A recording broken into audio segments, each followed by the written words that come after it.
Hello, pessoal! Chegamos aqui com mais um episódio maravilhoso do Estúdio T-Talks. Este podcast incrível que fala sobre arquitetura legal e todo o universo que permeia entre ele. Eu estou muito ansiosa com este programa hoje. A gente estava tendo uma conversa aqui antes que foi assim, ó... Eu queria muito que estivesse sendo gravada para todo mundo que tá aí ouvir, porque vai ser demais. Este é o episódio 015. Eu sou a arquiteta Juliana Sisson, host deste programa e sócia fundadora do Estúdio T Consultoria e Arquitetura. Do meu lado é Pris Amberlan, também host deste programa, sócia fundadora do Estúdio T Talks, que tem um apoio querido da Asbeia, nossa querida associação de escritórios de arquitetura. Cara, vamos começar, porque vamos, assim, ó, tô vamos louca. matar essa ansiedade, né? Vamos, nesse episódio. por favor. Então tá, né? Hoje a gente tá recebendo duas convidadas super especiais que a gente ficou muito agradecida por terem aceito, né, esse convite dentro das agendas delas também, que são uma coisa assim de louco, né, pra encaixar os horários. E hoje a gente vai falar de sustentabilidade em arquitetura. Então vamos à primeira. Joana Giugliani, que é arquiteta e urbanista, mestre em sustentabilidade pela URGS e especialista em construções sustentáveis. É fundadora da Be Green desde 2013, presta consultoria em sustentabilidade e circularidade no ambiente construído e em sustentabilidade corporativa. É profissional creditada para certificações LEED, WELL, BREEAM, GBC Casa e Condomínio, Life e Health Building Certificate, além de ser profissional GRI. É GRI, Joana, que se fala? Isso. Ok, GRI. então acertei. Para relato de sustentabilidade, Global Reporting Initiative. Atualmente é palestrante e professora de pós-graduação na Faculdade de Arquitetura da Unicinos e membro do GT Sustentabilidade da Asbeia. Bem-vinda, Joana. Obrigada, Pri, obrigada, Ju. É uma honra estar aqui com vocês. Eu admiro demais esse programa, eu acho que ele tem uma utilidade, assim, ele toca em pontos muito importantes da nossa área. Então, hoje, realmente, acho que vai ser uma conversa muito especial. Que bom, a gente fica bem feliz com a tua presença aqui, Joana. E a nossa segunda convidada especial é a Maria Eduarda Copper, pra gente, Duda Copper. É arquiteta e urbanista, mestre em Teoria, História e Crítica da Arquitetura pela URGS, é especialista em sustentabilidade, saúde e conforto no ambiente construído e em neurociência aplicada à arquitetura, tendo sua formação na Espanha, Holanda e Brasil. É acreditada LEED Green Associate desde 2008, membro do Mind Advisory, do Well Building Institute e do GBC Brasil. Está à frente da ADK Arquitetura, cujo foco é o desenvolvimento de projetos estratégicos para incorporadoras, que integram ciência, mercado e propósito para gerar conforto, bem-estar e alta performance comercial. Bem-vinda, Duda! Obrigada, Pri, obrigada, Ju, por esse convite. Estou muito feliz de estar aqui do lado da Joana também para falar desse assunto que a gente ama. Certamente elas vão ter que colocar um freio na nossa conversa, né, Joana? A gente não quer, gurias, colocar freio na nossa conversa. Porque é realmente, assim, encantador. E a Estúdio T-Talks é um podcast que realmente segue essa identidade do Estúdio T de educar os profissionais. E eu sou muito grata a vocês por várias parcerias que a gente já fez e, portanto, que eu aprendo com vocês. Espero poder colaborar com esse legado que vocês estão deixando para os nossos profissionais de arquitetura. Que bom. Ai, e que assim, legal. Eu tenho certeza que é a gente que vai aprender Sim, muito bastante. hoje, né? Opa, perdão. A gente vai aprender muito hoje, porque assim, cara, foi incrível a gente conseguir juntar vocês duas. Vocês são muito feras, eu acho que vocês são as top bambambãs em Porto Alegre neste assunto. E assim, foi... incrível. E eu acho que a gente tem que começar esse programa desmistificando a sustentabilidade, né? Porque assim, a gente vive num universo em que se fala muito hoje sobre isso, mas aí, é utopia, é uma situação viável. Digam pra gente, assim, como que a gente pode efetivamente desmistificar esse universo? Como é que a gente pode incentivar, na verdade, as práticas sustentáveis? Joana. Então, eu acho que existe um problema muito sério no imaginário das pessoas, né, do que é esse monstro, a sustentabilidade, né? Eu acho que sustentabilidade, ela existe desde sempre, né? Só que precisou se criar, né, um termo, um conceito pra gente colocar algumas coisas em pauta, né? Porque eu acho que a gente se perdeu no meio do caminho, né? Na forma de projetar, na forma de construir. Realmente a gente precisou refletir muito sobre isso e aí veio o conceito da sustentabilidade. Mas assim, de fato, sustentabilidade não é algo que é, né? Algo assim que não é um monstro, não é um monstro, não precisa ser extremamente complexo ou tecnológico ou inatingível ou para poucos, né? Pelo contrário, a gente tem estratégias de sustentabilidade que são ancestrais, né? Que vêm de milhares de anos atrás. Então, isso está sendo resgatado nos dias de hoje, né? Então, assim, realmente, sustentabilidade, assim, com toda certeza, é para todos os públicos, é para todas as pessoas, para todas as capacidades financeiras e para todos os empreendimentos. Isso eu digo, assim, com toda certeza. Então, assim, realmente é importante a gente falar sobre isso, né? Existem estratégias de sustentabilidade para todos os estilos de empreendimento. Então, o empreendimento sustentável, ele não precisa ter uma cara X ou Y, né? Ele pode ter qualquer cara. Então, isso é importante que todo mundo tenha acesso a isso, né? Que legal. Duda, me diz uma coisa, como é que a gente pode incentivar isso de forma prática? Vamos pensar, assim, que a gente não tem hoje... Na verdade, a gente sabe que grande parte da cidade são edificações existentes, já estão lá há muitos anos, num momento que nem se pensava nesse tipo de coisa, né? Mas de uma forma prática, como é que a gente pode colocar para as pessoas que sim, a sustentabilidade é possível, independente de classe social, tipo de atividade de empreendimento, né? Que é uma coisa muito mais cultural, efetivamente, do que construção civil. Vamos lá. Eu acho, Ju, que a dinâmica do comportamento humano, ela tá caminhando nessa direção, muito alimentada pelas catástrofes climáticas que a gente tem sofrido, e aí nesse sentido eu acho que há males que vem para bem, porque a gente realmente precisa desse redirecionamento. Mas, como a gente estava falando antes, tu bem disseste, a gente precisa pavimentar esse caminho, trazer um pouco mais de estrutura de conhecimento para quem está à frente, no caso dos edifícios construídos, na manutenção desses edifícios, na operação desses edifícios, porque, como a Joana estava dizendo, existe... formas de certificar e maneiras de se agir de forma sustentável em todas as... Não só em todos os tipos de edificação, mas em todas as idades das edificações. Então, a gente pode falar isso numa fase de projeto, a gente pode falar isso numa fase de execução de obra, de início de operação e de manutenção ao longo de todo o ciclo de vida das edificações. Então, é possível que um edifício já existente, que não foi concebido em cima dos pilares da sustentabilidade, se tornar um edifício sustentável a partir da operação que ele recebe. Legal. Maravilhoso, Show, né? show. Porque, na verdade, acho que tem uma ideia cultural, pelo menos na cidade, na minha época de projetista, gurias, até assim, lendo a bio de vocês, assim, eu vi que, na verdade, eu sou bem rasa em sustentabilidade, assim. Somos. Assim, porque, assim, até onde eu me lembrava era LEED, Aqua, e agora tem a certificação sustentável. Então, lendo a bio de vocês, eu vi que, na verdade, eu não sei absolutamente nada. Então... Tu deve saber muito mais do que tu imagina, Pri, mas a gente precisa desmistificar a sustentabilidade. É por isso que acho que a gente tá, Por isso que a gente tá aqui, né? Não, fazendo essa conversa. Claro. Porque eu acho que tu deve saber muito mais do que tu imagina, Pri. Porque eu acho que esse redirecionamento do comportamento, ele tá nos levando a essa busca, né, de agir de forma mais sustentável. E vocês na Estúdio T já fazem certificação de sustentabilidade em cima do que a Porto Alegre já está oferecendo. Então, vocês sabem muito mais do que vocês estão dizendo aqui. Se a gente só precisa aprofundar um pouco mais os assuntos se a gente quiser dar um mergulho mais fundo nessa piscina, né? Sim. Mas isso é totalmente viável, mas eu acho que de várias formas nós já estamos normalizando algumas ações de sustentabilidade, né, Joana? E eu acho, assim, tu tocou num ponto super importante. A gente atua muito nessa área da avaliação do ciclo de vida. Então, assim, o arquiteto, ou enfim, o projetista, pensar que um edifício, ele tem um ciclo, né? E não é só naquele momento. Não é naquele momento. Né, então, assim, inclusive questões de custo, né? Só 15% do custo tá ali no início. Depois, todo o restante, a gente tem, né, no resto da operação e fim de vida. Então, assim, é super importante entender qual o encaminhamento dessa edificação, qual é o serviço que ela vai prestar para a cidade, né? Sim. Durante todos esses anos que ela vai estar ali de pé. E tem sido, assim, difícil, gurias, trazer essa consciência. Pergunto porque, retomando até o que eu tava falando na minha época de projetista, certificação, seja ela LEED ou Aqua, ela estava vinculada exclusivamente a empreendimentos de alto padrão. Então, os que eu participei, acho que até um dos primeiros, pelo menos na época se dizia um dos primeiros da cidade, foi o Mr. Chan ali na Carlos Gomes, né? E que ali ele é LEED, mas, por exemplo, o Pontal, ele é Aqua. E na época do Chan, era muito difícil porque realmente ele adotou uma possibilidade de ser certificado através do LEED, mas ele já estava, o projeto já existia, ele não nasceu com aqueles itens.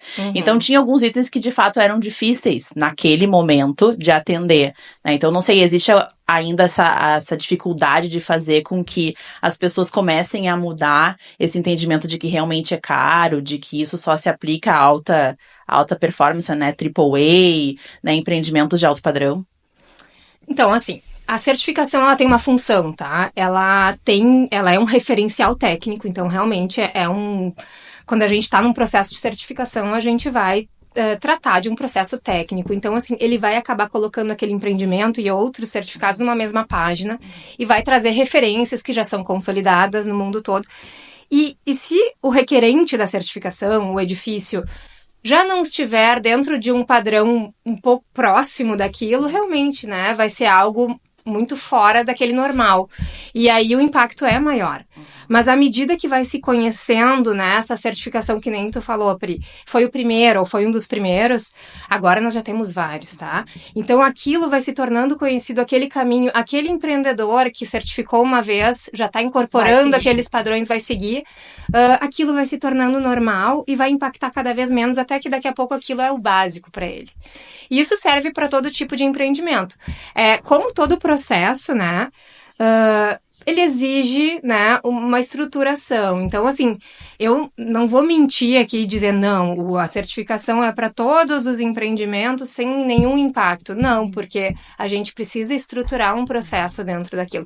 Em relação a custo, depende disso também, né? Do quanto que... Agora, claro, os materiais empregados, as tecnologias empregadas, isso sim é muito flexível. Entendi. Só que o processo em si, a aplicação dele... É complexo.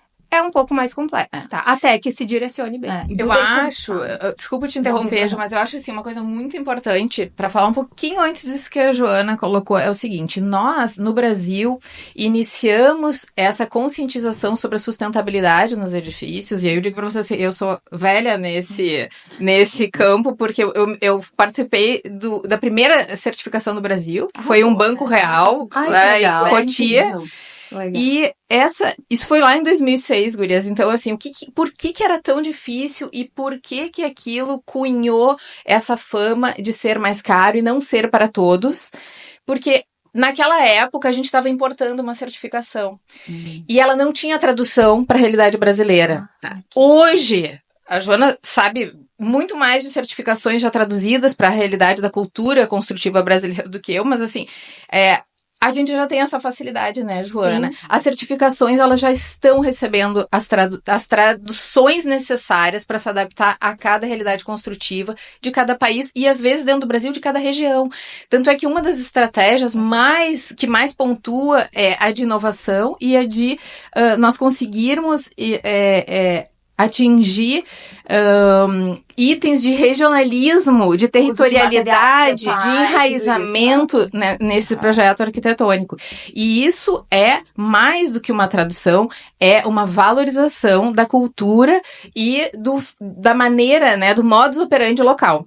Então, é essa evolução que foi uma caminhada necessária para tornar mais popularizável as certificações, ela trouxe uma baixa de custo, ela trouxe muitas vantagens para os incorporadores e também para toda a cadeia produtiva, porque ela acaba por valorizar os produtores locais, né? Ela acaba também por incentivar que toda a indústria se adeque a esse pensamento de sustentabilidade, né? Então aí a gente está falando de ponta a ponta, a gente tem uma reeducação e uma reestruturação no direcionamento da filosofia da produção construtiva no nosso país. Então, na época em que a gente iniciou as certificações no Brasil, a gente tinha realmente essa dificuldade de traduzir, e aí isso encarecia muito naquela época, né, Joana? Hoje a gente tem certificações que são voltadas para a realidade brasileira. E isso é um grande facilitador, né? E também um facilitador para educar o cliente, para educar até o usuário final, para que ele entenda o quanto o bem-estar dele está sendo considerado dentro de todos os critérios e estratégias de sustentabilidade que estão sendo empregados naquele projeto, né? Então, a gente pensa em todas... Hoje não existe a gente falar de sustentabilidade ambiental sem falar de sustentabilidade humana. Sim. Né? Então, a gente está incorporando ao escopo de sustentabilidade as estratégias que falam do bem-estar humano. Incrível. Então, assim, basicamente, o que eu consegui tirar da maior lição aqui dessa fala de vocês é que nós, arquitetos, somos educadores, né? Isso mesmo. Somos educadores. De fato, somos, né, Pri? E aí, assim, eu vou além, né? Porque a gente tá falando aqui de práticas de implementação de projeto arquitetônico. Mas isso vai muito mais além, porque o nosso papel não é só nesta prática. Porque, não vamos esquecer, projetos que saem do papel já com esse certificado pensado para isso. Isso tem que estar no manual do proprietário, né? Isso tem que estar sendo passado pro corretor de imóveis. Isso é até melhoria de venda, não tem a menor inclusive. dúvida. E isso aí, pois então, isso vai além, porque isso atinge depois no bolso do final, porque hoje, graças a Deus, a gente tem alguns incentivos financeiros para quem compra efetivamente esses imóveis, né? Então, como é que é esse papel nosso de educação nessa prática? Porque não é só em relação ao selo, né? É em relação a práticas. Não, eu acho que o arquiteto ele tem um papel, né, dentro da sociedade de ser visto como um grande gestor, né, dos projetos. E isso, por mais que a gente esteja já numa linha mais horizontalizada, né, de projetos integrativos, o arquiteto tem aquela... Na verdade, eu acho que pela sua formação mesmo, né, ele consegue concatenar tudo e ser um grande integrador, tá? Então, assim, a sustentabilidade, né, ela precisa entrar no processo o quanto antes. E isso faz com que a gente desmistifique aquela questão de que a sustentabilidade traz o custo adicional. Não, a sustentabilidade, se ela está ali horizontalizada, junto com todos os projetos de forma integrada... Ela vai ser diluída. Não, e é justamente o oposto, assim, ela vai conseguir trazer benefícios que vão gerar economias futuras para aquele empreendimento. Então, assim, a gente tem que, na verdade, pensar de forma oposta, como ela tem uma função de trazer esses benefícios, né? E o arquiteto ali, então, na minha visão, né, o arquiteto educador é aquele que consegue, de fato, entender este valor e passar, né, de forma horizontal dentro daquele processo de projeto integrado. Então, assim, é fundamental o arquiteto absorver isso e entender como a sustentabilidade como uma grande aliada. E aí, nessa linha, Tese, Ana, como é que está sendo o cliente aceitar isso? Porque a gente sabe que o ciclo aí, falando de empreendimentos no mercado imobiliário, a gente sabe que o ciclo é um pouquinho diferente. A gente começa com estudos, né, preliminares, enfim, até aquilo de fato virar um negócio. A gente ingressa na prefeitura com ele ainda, mais ou menos, mas ingressa. E os complementares, que eu imagino que a sustentabilidade seja ainda entendida como complementar e não como arquitetura para o nascimento do projeto. Aí, não sei, estou passando a minha visão do que a gente vê no mercado. O cliente já está começando a ter essa ciência de que é necessário, ou ele ainda enxerga que vai entrar depois, quando entrar o projeto de hidrossanitário, o paisagismo, enfim, isso tem acontecido, porque eu imagino que seja uma educação de todo mundo, inclusive do cliente. Olha, eu acho que nós precisamos instruir melhor todos os arquitetos para que nós, desde o nosso primeiro olhar até para a escolha do terreno, que isso é uma estratégia essencial. Eu diria assim que é a semente de todo o resto, né? Então, se nós tivermos arquitetos preparados e bastante instruídos de todas essas teorias de sustentabilidade, tudo que a gente tem já de consolidação, validação científica, nesse momento já de escolha de terreno, a gente já sai com uma filosofia bem direcionada. Então, é fundamental que nessas primeiras etapas a gente já tenha uma equipe preparada, Pri. Porque se nós formos considerar a sustentabilidade como mais um projeto complementar, a gente não vai conseguir agregar o valor. Não, e a gente não vai conseguir agregar todos os atores. A gente precisa estar todos precisam estar na mesma página, né? E o arquiteto, ele é o maestro dessa orquestra, né? Então, tem que vir do arquiteto essa consciência de que tudo que a gente faz é legado. Então, eu falei isso aqui antes, eu vivo falando isso, a gente precisa entender que o que sai da nossa prancheta vai ficar para além da nossa existência.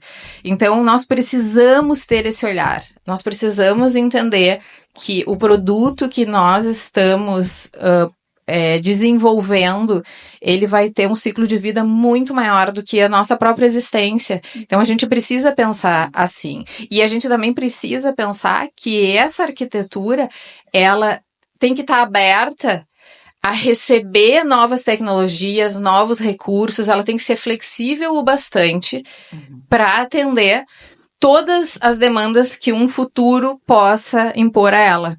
Né? Então, a resiliência das edificações e essa flexibilização da arquitetura também são estratégias que diminuem o custo operacional desse edifício ao longo do tempo. E isso é uma estratégia de sustentabilidade. Né? Então, eu acho que nós precisamos pensar de forma mais consciente desde o início e não olhar mais a sustentabilidade como uma complementação, porque a gente vai ter que voltar alguns passos, adaptar aquilo que já foi gerado, e isso pode causar daí sim um custo adicional, né? E além disso, horizontalizando todo esse processo, como a Joana estava falando, a gente tem que preparar lá na ponta quem está comercializando esse produto que sair do mercado imobiliário, por exemplo. Esse comunicador, né, que faz a ligação, ele precisa conhecer toda a jornada do projeto, né? Ele precisa entender quais são as bases desse projeto e quais são as estratégias adotadas e quais são os benefícios que elas vão trazer para a vida dos usuários finais, porque isso é estratégia de venda. Não tem a menor dúvida. E Joana, mesma coisa, hoje a gente, claro, tá muito latente esse assunto aqui, né?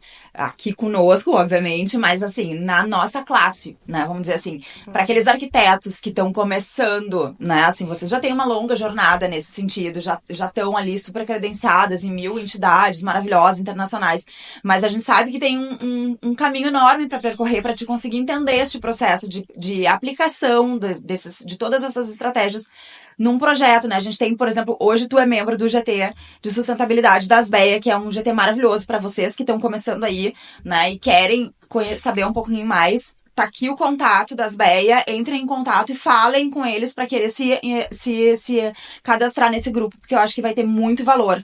Então, assim, esses arquitetos novos que estão entrando no mercado, como é que funciona? Por onde é que eles começam para conseguir aplicar tudo isso que a gente está falando aqui? Então, ótima pergunta, porque assim, a gente ainda tem um déficit dentro da nossa formação de arquitetos, né? Por isso mesmo que eu te perguntei. Eu sei porque eu participo hoje, né? Eu tô sempre pelas universidades, me levam a palestras e assim, o que a gente vê, o grau de consciência ainda, infelizmente, é muito baixo desses alunos, porque eles têm muito pouco contato, né? Então, assim, é uma formação ainda meio defasada em relação à sustentabilidade, né? Não tô falando de nenhum outro quesito, é a sustentabilidade. Então, eles vão sair dali com pouca preparação nessa área. Mas assim, ó, a demanda, hoje existem vários cursos, assim, de especialização. Eu recomendaria buscar uma instituição, né, uma boa instituição, cursos ou de extensão, ou cursos dentro de universidades de especialização na área. Se interessarem por processos de certificação, é que assim, as acreditações, elas são mais focadas, né, a uma parte mais técnica, né, então não necessariamente o arquiteto que gosta de colocar sustentabilidade nos seus projetos precisa ser acreditado, né, a não ser que ele realmente queira trabalhar com referenciais técnicos, mas assim, existem vários cursos, né, eu não vou nomear nenhum aqui, porque eu acho que o mercado é bem amplo, né. E é muito pessoal também, né, Joana? É pessoal, qual é a área, porque assim, a sustentabilidade são potenciais. Daqui a pouco a Duda tá falando aqui do âmbito social, do bem-estar humano. Ele quer trabalhar com wellness, né? Então, ele vai atrás de um curso que fale um pouco disso, né? Da arquitetura do bem-estar, né? Do bem-estar humano. Ou ele vai para sustentabilidade ambiental, ou ele vai para sistemas urbanos, se ele, né, tem uma área de atuação mais ampla. Então, hoje tem bastante essa disponibilidade. Eu recomendo ir para uma especialização ou curso de extensão. Tá. Eu acho que é importante também a gente pensar que arquitetura autoral é alguma coisa que vai ficar no passado. Eu acredito muito em parcerias, sabe? Eu também. acho... Bom, nós somos uma parceria. Mas, assim, eu acredito muito nisso. Que não necessariamente a gente precisa... E a gente nunca vai conseguir dominar todos os campos que são abarcados pela boa arquitetura. Então, eu acho que a união de forças, ela vai fazer um projeto mais qualificado, né? Ela vai gerar um projeto mais qualificado, com certeza. Então, buscar profissionais que já têm esse preparo para agregar as equipes, tu não precisa ter no teu escritório, né? A gente pode unir forças e buscar esses resultados em conjunto, porque as nossas expertises aqui, nós duas, são diferentes, né? Então, a abordagem, a maneira como a gente trabalha a sustentabilidade é diferente, nós somos complementares nisso, né? E eu acho que, além da preparação, que eu acho que deveria ser um desejo de todos os arquitetos recém-formados, né? E, urgentemente, a academia incluir isso, informação básica. A gente fala muito disso com a arquitetura legal, mas eu acho que se rebate da mesma forma. Da mesma forma, porque ela vem antes da arquitetura legal, Ju. Sim. Exatamente. Porque na criação. Ela tá, assim, no pensar arquitetônico. A gente precisa essa viradinha de chave, a gente precisa pensar a arquitetura dessa forma, né? E a gente ainda tem uma maneira muito romântica de ensinar a projetar na faculdade, né? Como se nós fôssemos muito, assim, artesãos do espaço. Poetas. Então, e dessa forma, é lindo isso, eu não acho que a gente precise deixar de pensar dessa forma, mas a gente precisa agregar, né, essa conscientização. Então, eu acho que trabalhar com colegas que tenham outros expertises complementares ao seu, eu acho... É a maneira como eu vejo o presente e o futuro da arquitetura. Basta ter vontade, né? Isso Porque aí. assim, não falta informação, né, gente? Não falta informação e é só saber onde buscar. Com certeza. Isso aí. Gurias, pandemia, enchente, né? A gente tá vivendo um momento aqui que a gente fala muito de adversidades climáticas extremas, né? Hoje estamos aqui, hoje de manhã eu já tava ouvindo a notícia de que já tá tendo enchente, que Alegrete, o pessoal já tá indo pro Albergue. Então, assim, a gente tá muito próximo de um momento em que a gente viveu a pior catástrofe do nosso estado, né? Então, assim, neste cenário de climas absolutamente loucos, vamos dizer assim, o que pensar sobre isso em relação à sustentabilidade? Porque não é só a separação do lixo, né? Não é só a implementação da placa voltaica placa solar no prédio. O que mais que a gente pode falar e que venha a agregar as ações que a gente precisa para enfrentar esses desafios? Então, eu acho aqui que a gente chegou num ponto, infelizmente, num ponto de não retorno, né? Eu acho que, né? Por tudo isso que tá acontecendo com cada vez mais frequência, a gente constata que, bom, por diversos fatores, né? Os danos foram sendo causados e agora a gente tá num planeta totalmente desequilibrado, enfim. E a gente precisa conviver com isso, né? A situação tá posta, então a gente precisa, se adaptar a isso, e outro ser mais resilientes. Então, de que forma, isso assim, quando eu falo para os alunos de graduação, eu falo, vocês são a geração da resiliência. Vocês não têm como fazer projetos a partir de agora sem pensar em resiliência, sem pensar em como que aquele edifício vai se portar num momento de emergência. Isso é básico agora, né? Então, assim, adaptação é tudo isso que a gente está vivendo, tudo que a gente vê, as iniciativas governamentais, pensar a cidade como um sistema. Primeira coisa, a gente faz parte de um sistema que é enorme, né? A impermeabilização de um bairro que está a quilômetros daqui vai refletir no nosso alagamento aqui na esquina. Então, assim, realmente pensar em situações pontuais, né, sistemáticas dentro da cidade, e depois o que cada arquiteto pode fazer com isso, né, de forma resiliente. Então, assim, a gente fala, não é só painel fotovoltaico, não é só telhado verde, mas um telhado verde em cada edifício faz toda a diferença, com certeza. né? Cria, de fato, uma escala. Então, assim, tem pequenas ações que o arquiteto pode pensar nos seus próprios projetos, que são ações de resiliência. Então, assim, eu acho que é realmente isso. Adaptação, que eu acho que os governos têm esse papel fundamental nisso, e o outro, pensar em pequenas ações de resiliência dentro dos próprios projetos, né? Eu acho que é isso, Dudu. Eu acho que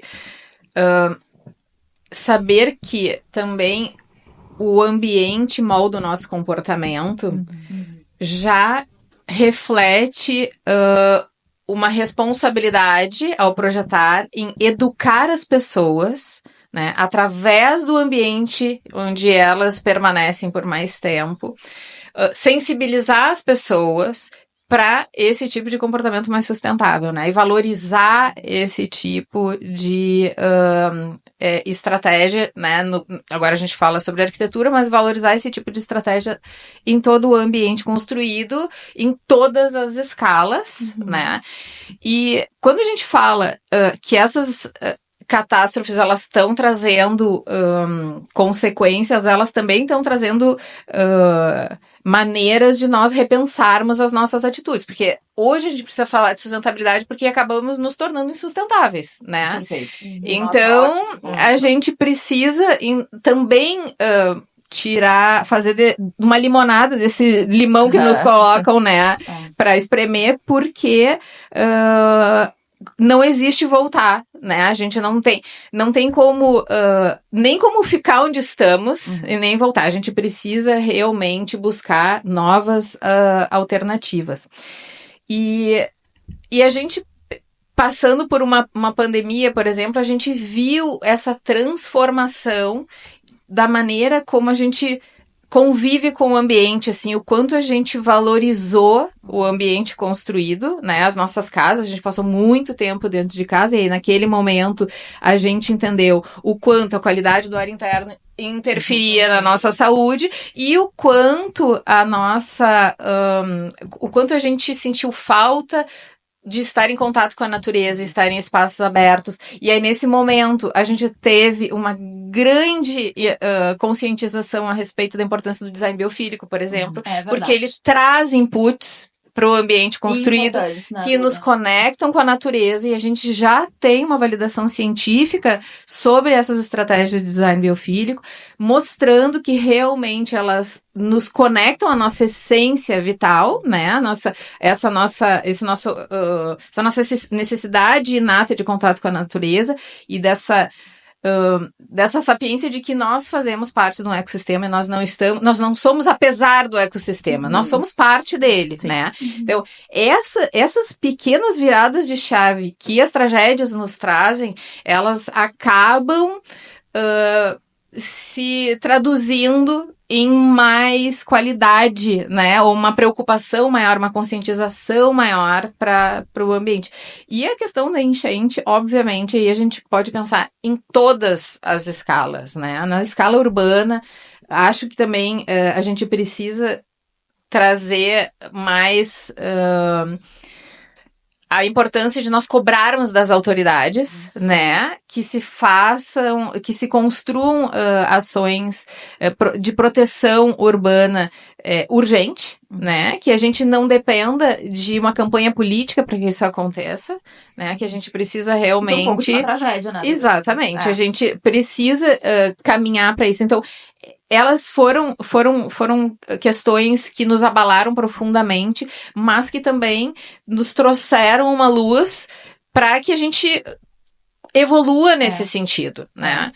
Sabe que eu acho que isso é uma coisa bem importante, assim, porque hoje a gente vê muito se falar nesse assunto, mas a gente precisou realmente passar por uma tragédia para isso acontecer.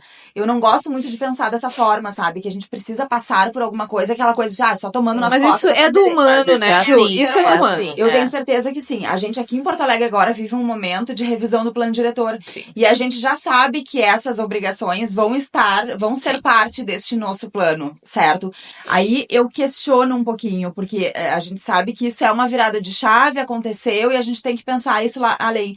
Mas no caso, por exemplo, dessas zonas de risco, vocês entendem que tem algumas ações que têm que ser previstas como obrigatórias, né? Porque uma coisa são situações distintas, né? A prática, tu ser obrigado ou tu ser voluntário a fazer alguma coisa. O que vocês entendem aí dessas situações de risco, né? Como a gente tem aqui em Porto Alegre? Eu entendo que sim, eu acho que, assim, existem locais e situações específicas em que não pode existir barganha, sabe? Eu acho que essas ações pontuais têm que acontecer em determinadas zonas especialmente, né? Então, a gente tem que Como definir isso, Joana? Primeiramente... Tô te colocando aqui em xeque uma pergunta difícil, porque fica difícil. A gente teve muitas áreas em Porto Alegre que foram inundadas, por exemplo. Claro, eu tô pensando só neste fator, né? Sim, nós, inclusive, mudamos nosso perímetro de área de risco. Perfeito, exatamente por isso. Então, eu acho que, um bom mapeamento. Eu sei, assim, que, claro, isso tá sendo feito, inclusive várias instituições envolvidas, mas, assim, essencial um bom mapeamento de risco, assim, de muita qualidade, tá? Feito isso, que eu acho que, de fato, isso está em processo, ainda não está fechado, essas áreas, que são áreas de extremo risco, elas são áreas que vão ter que ter ações, na minha opinião, de adaptação e planejamento para isso de forma muito, assim, bem estruturada, né? E detalhada. Porque não adianta a gente simplesmente saber que é uma zona de risco e não saber o que vai acontecer com aquela zona de risco. Então, assim, eu acho que todo esse planejamento de adaptação, eu acho que a gente fala, parece óbvio, mas se evita um pouco falar disso, né? Do que fazer quando isso acontecer de novo. É engraçado, porque eu acho que nesse sentido é que pra gente, claro, isso aconteceu ontem conosco, né? Mas e isso era uma coisa tão longínqua, né? Que tu pensava, isso nunca vai acontecer aqui, né? Mas agora a gente sabe. Aconteceu. E aí eu vou um pouquinho além, porque a gente sabe que Porto Alegre é referência de legislação para o resto do estado. E a gente teve outros locais no estado que foram muito mais atingidos que Porto Alegre, certo? Como pensar isso? Como estruturar isso? Olha, eu vou dizer assim, eu faço parte do grupo dos arquitetos voluntários e nós fizemos a reconstrução de algumas escolas e num primeiro momento, passava pelo crivo do nosso filtro essas escolas não estarem em áreas de risco. E aí, com o decorrer do tempo, nós entendemos que algumas escolas em áreas de risco, elas precisam de um longo período para mudar, ou se mudarem a sua realidade, né? E então que a gente acabou pensando que sim, deveríamos atingir também essas áreas. E aí, eu trago esse exemplo porque uma das nossas escolas, aliás, duas delas, mas uma em especial, ela tá a 30 metros do DIC, tá? E ela tá numa área que ficou submersa até o telhado, tá? E a escola, ela foi praticamente toda reestruturada, mas paredes e telhado, nós não mudamos essa escala, certo? Mas dentro desse projeto, nós reestruturamos toda a permeabilidade natural do terreno.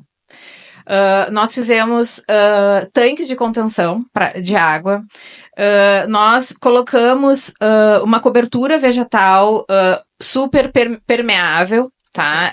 Uma cobertura vegetal autóctone e completamente adaptada a essas zonas de mangue, porque ela precisava realmente absorver bastante, ser capaz de absorver bastante água. Nós colocamos cisternas para coleta de água de chuva e dentro dos ambientes a gente estruturou um sistema que permitisse que todo o mobiliário e equipamento pedagógico pudesse ser suspenso, né, num momento de nova eminência de enchente. Porque a gente entendeu que toda aquela comunidade, ela precisava reestruturar a sua escola, apesar de estar numa área de risco.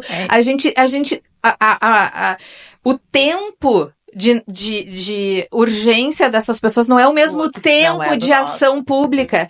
Então, a gente precisou pensar naquele lugar quais eram as estratégias que nós adotaríamos para aquela escola sobreviver a uma nova catástrofe.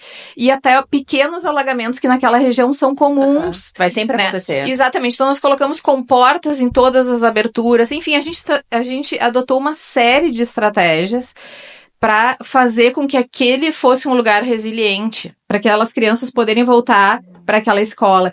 E é possível, gurias. É exatamente isso que Isso é possível.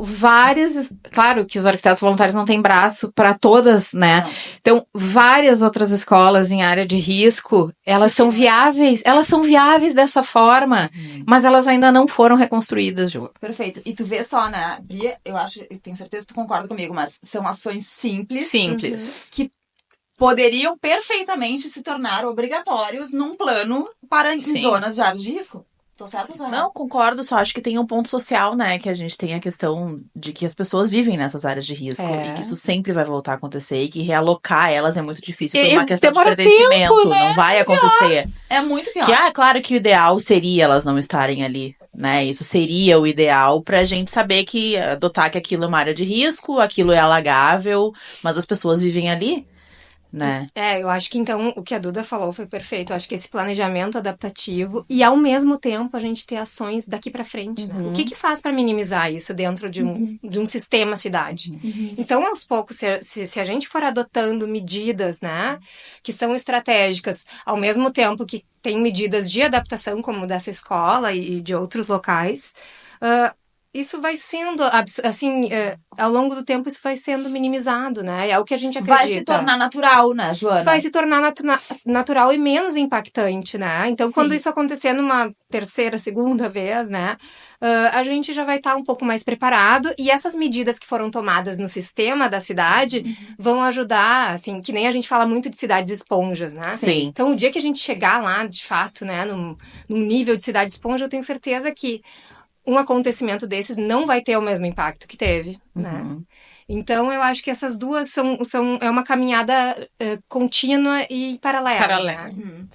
E de que forma que vocês acham que, assim, ó, porque pós-pandemia veio e mudou toda essa maneira de projetar. Completamente, a gente sabe disso, né? Antes a gente tinha produtos voltados muito para a pessoa internalizada, e na pandemia, a gente falou isso no último programa, né, Pri? Sim. A pandemia veio para mostrar que o espaço público tem uma influência gigantesca na nossa vida. E aí a gente tem vários casos que aconteceram na cidade, né? A reforma da Orla foi muito discutida, né? A redenção aqui em Porto Alegre, né? Tô mencionando, claro, o caso daqui concreto. Então, assim, nestes espaços públicos, que a gente sabe que o ritmo, como tu bem falaste, né, Duda? O ritmo do poder público é outro, totalmente diferente. A nossa urgência não é acelerada. Como implantar essas questões de sustentabilidade na forma de infraestrutura urbana, né? E que não sejam medidas pontuais para residências. Como colocar isso dentro dos espaços públicos? Duda, por favor. Eu acho que é um grande desafio e a gente precisa de vontade, né, Ju? A gente precisa não tenho a menor dúvida. Isso, parceria público-privada, isso, né, gurias? E a gente precisa dessa educação comunitária para que a vontade seja convertida em interesse. Sim. Né? Então, eu acho que começamos nesse ganhar lugar, sabe? Então, assim, se não for uma medida de ganha-ganha, vai ser muito difícil a gente ver a vontade pública brotar. Né? Sim. Mas é possível, a gente tem N exemplos aqui no Brasil. Quais? A gente tem exemplos, a gente tem Maringá, a gente tem bairros verdes já no Brasil, viabilizados, a gente tem isso, inclusive no Rio de Janeiro, em áreas de periferia, né? Então, a gente já tem estudos de casos implantados no Brasil que mostram que é viável a gente atingir escala urbana com sustentabilidade, né? E resiliência, né? Porque é super importante. Falou num ponto muito importante aqui que eu acho que veio muito a calhar. Periferia, tá? A gente tem uma situação de clandestinidade em Porto Alegre gigantesca. E que são pessoas, como a Pri falou, socialmente desprivilegiadas, que têm um poder aquisitivo baixíssimo e que muitas vezes sofrem porque não tem esse olhar da prefeitura para esse tipo de questão. E a gente também sabe que eles foram extremamente atingidos. Sim. Não só na pandemia, não só na enchente. O que fazer com essa população? O que fazer, Joana? O que tu... Assim, não sei, vamos colocar aqui pra gente pensar. Eu acho, assim, ó, que a Duda tocou num ponto super importante. Eu acho, assim, falando de realidade brasileira...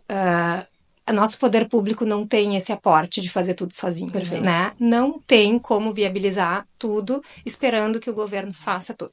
Porém, é o que a Duda falou, precisa ter vontade. No momento que o poder público diz o que quer, né? Que ele quer que seja feito de tal forma, que precisa, que seja mandatório, tudo isso que a gente comentou, a gente vai começar a pensar em instituir parcerias. A Duda falou num empreendimento no Rio de Janeiro. Ai, agora não me recordo o nome. O nome da favela eu não consigo. Vou pesquisar e vou trazer aqui. É um exemplo incrível, assim, porque eles, claro, houve uma licitação, eles transpuseram as pessoas da sua casinha irregular e tal, para um conjunto habitacional. Tipo uma reurb. Conjunto habitacional do lado. Tipo uma reurb. Um conjunto habitacional que era do lado, então não foi assim um deslocamento, É. né? Como fazem Sim. muitas vezes, Não foi tirou uma a pessoa do coisa super contexto. agressiva. Não foi. Vou trazer este case. E teve uma preocupação. Eles atuaram com várias certificações, eles bancaram. A empresa que ganhou essa licitação bancou isso, assim. E a prefeitura, claro. Então a gente viu ali que houve uma parceria de sucesso. Público-privado. E eles, assim, tiveram toda uma preocupação também do âmbito social da pessoa.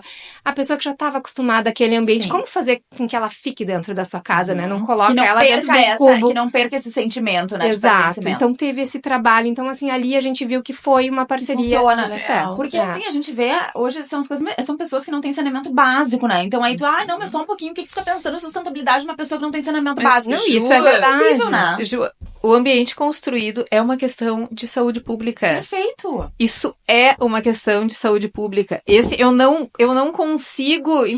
Onde é que tá a informação que não caiu ainda, sabe? Eu nem acho. Porque se a gente for pensar na habitação popular e nas lotações de hospital, e a gente olhar só para a qualidade do ar interno, só o quanto nós desoneraríamos os hospitais de internações se nós tivéssemos um olhar um pouco mais preocupado com a qualidade do ar interno, porque a gente teria muito menos infecções respiratórias, gurias. Só um dado aqui, ó. 70% dos ambientes empresariais são considerados pela OMS doentes. Doentes. 70% Sério? das empresas, as Choquei. pessoas passam 10 horas Sim. por dia, tô falando assim por Choquei. alto, dentro de lugares que são doentes, né, Duda? Procurem, para quem está nos assistindo, o termo síndrome do edifício doente. Isso é bom, deixa eu até vamos E procurar também. entendam do que se trata e entendam que todos estamos submersos. Adoecendo. Nós estamos adoecendo por causa do nosso ambiente construído. É. Então, quando a gente falar de arquitetura social, né, a gente tá falando de saúde pública, porque o ambiente construído é uma questão de saúde pública. E assim, gente, pra quem tá nos vendo aqui, nos ouvindo, vamos entender que quando a gente fala de sustentabilidade, a gente não tá falando de sistemas super, ultra, mega caros. A gente não tá falando só de, não, mas elas estão falando de placas fotossolares. Elas estão falando de super sistemas de água e não sei o quê. Enfim, né, tô contextualizando aqui. É coisa básica, é vegetação, É né, vegetação, gurias? ambiente natural. É vegetação. Iluminação natural. Exatamente. É o mínimo. Circulação de ar. Essas são as coisas mais... Eu vou botar uma forma plástica. São É o as básico. coisas mais pequenas, né? Que menores. todas elas fazem parte de uma sustentabilidade. Tô certa ou tô errada, Não, gurias? tá certíssima. E isso é plano diretor. E isso é código de obras, Exatamente. gurias. É. Exatamente. Gurias, assim, ó, eu tô... Ai, que aula, né? Gente, que aula, gurias. Eu tô Total. impressionada. Que aula que Total. foi isso. Assim, eu sou... E assim, eu atesto que a Pri falou no início desse programa. A gente não sabe nada. Não, sem nada. A gente não sabe nada. A gente não sabe nada. Isso precisa vir pra população. Isso precisa aparecer. Isso precisa ser mais visível. A gente não tá tendo a visibilidade que a gente precisa para as coisas mínimas que tem que acontecer, né? Como é que vocês acham que isso pode acontecer? Joana?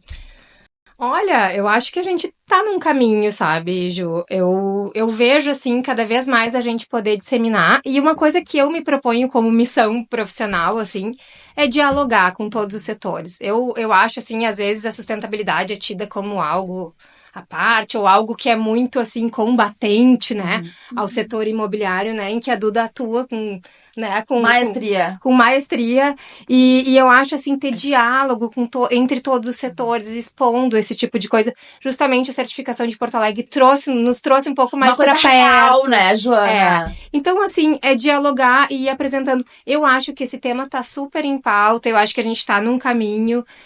Formação profissional, que é o que a gente falou aqui, é um dos principais elementos também. Sim. Tá? Então, assim, é diálogo entre os setores, formação profissional. Que, em geral, quem trabalha com sustentabilidade é apaixonado pelo assunto. Então, nos convidar para falar... a mesma coisa. Nos convidar para falar é ótimo. Então, assim, eu acho que essa abertura, ela já traz uma contribuição imensa, sabe? Que todos os atores que estejam envolvidos, né, busquem essa conversa. sabe? Isso é tão edificante pra todos nós, sabe? Essa troca é tão importante. E eu acho que eu não conheço ninguém envolvido com sustentabilidade que não adore falar sobre isso, né, Joana? Então, Eu não vejo ninguém com arquitetura legal que não seja não. nada por isso. É Essa coisa, né? verdade. A gente ouve muito na faculdade, mas gurias passaram 6 anos fazendo projeto pra ficar trabalhando com documento. Sim. Sim. Né? Alguém tem que fazer. Sim, mas é bem isso. Acho que o diálogo também faz parte, assim. Pra conscientizar todo mundo, né? E do nosso trabalho, acho que de forma Com geral, certeza. porque é bem que a Joana colocou aqui. A gente é o pontinho central de toda uma cadeia, um sistema gigantesco que acontece e que não é só, vamos entender, gente, não é só o prédio lindo que está sendo construído na rua.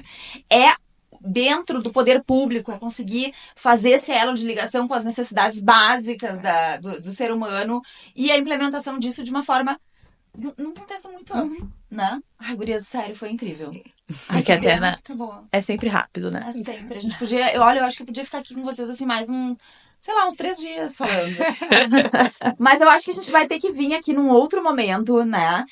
Pensando aí, já tô concatenando aqui um novo episódio, né? Vai vir um plano diretor aí, vamos voltar a conversar sobre as ações que foram propostas nesse plano diretor e que vão falar sobre a sustentabilidade. Isso é um compromisso nosso aqui com vocês. fechado. Achem as agendas, né, Ju? Se virem aí nas agendas. Gurias, muito obrigada pela participação. Assim, foi um episódio maravilhoso. A gente amou. Tá aqui com Uma vocês, super aula. Foi uma super aula. Uma super aula. E a gente vai ficando por aqui. Pri, quem quiser nos achar e quem quiser achar as gurias. Onde encontram vocês? Olha, me encontram no Instagram da Be Green, que é @somosbegreen.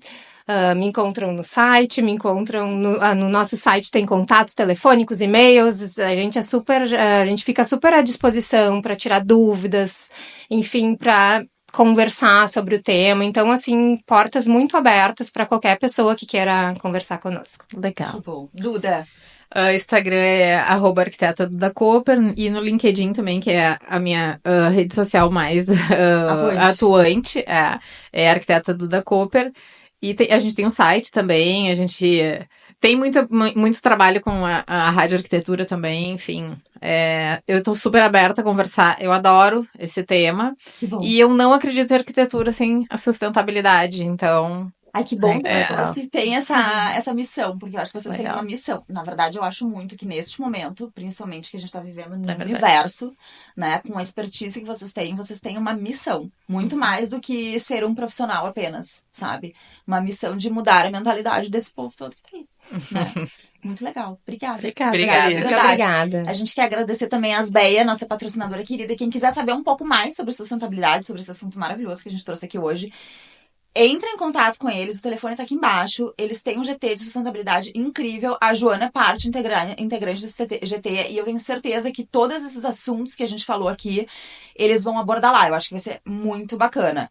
E a gente vai ficando por aqui. Vai ficando por aqui, né? Daqui a 15 dias a gente tá de volta. Então, aqui nas nossas plataformas digitais, YouTube, Deezer, Spotify, @escalomana ou @estúdio Tetox. Um grande beijo e até a próxima. Tchau, tchau.